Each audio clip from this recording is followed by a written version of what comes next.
All right, it's time to talk about the area of composite figures. What are composite figures? Well, they're just shapes that are made up of other shapes.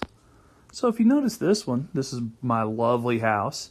It has a picture that has a triangle and then a rectangle at the bottom. Can we find the area of each of those shapes?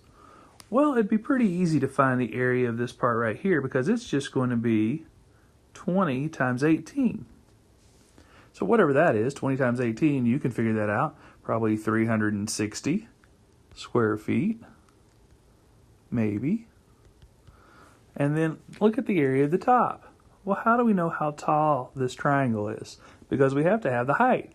Well, if the whole shape is 30 feet and the rectangle is 18 feet, that leaves this width being 12 feet tall. Now, how far across is it? 20 feet, because it's the same as the base.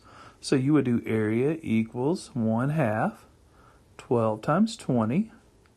So that would be area equals 120 square feet.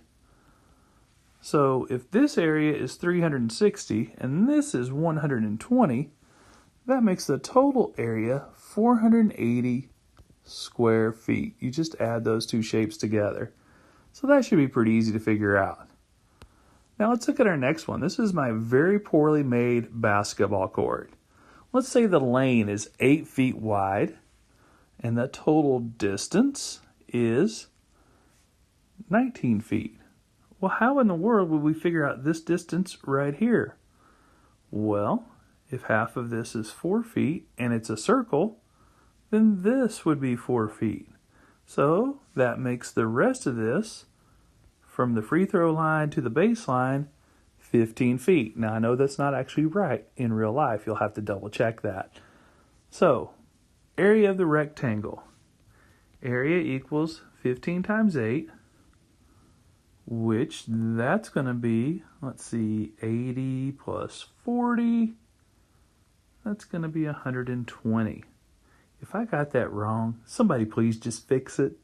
But I think it's 120. Okay? Then, if I look at this one, well, the area of a circle is pi r squared. Well, we have the radius, so it's going to be pi times 4 squared, or 16 times 3.14. And hey, I'm just going to call that somewhere around 50. 16 times 3, well, that's 48. And you got to do a little more than that. So let's do approximately 50. So the area of this shape is approximately 170 square feet. Now, if you had a calculator, you could actually make that a little bit more accurate. But hey, right now we're just looking at it. So basically with composite shapes, you just have to figure out what shapes do you have. You know, if you have an L, maybe you can divide it into a rectangle. Maybe divide it into 3 rectangles. You know, you just have to kind of figure out what it is. Not too hard to do. You just have to see the shapes.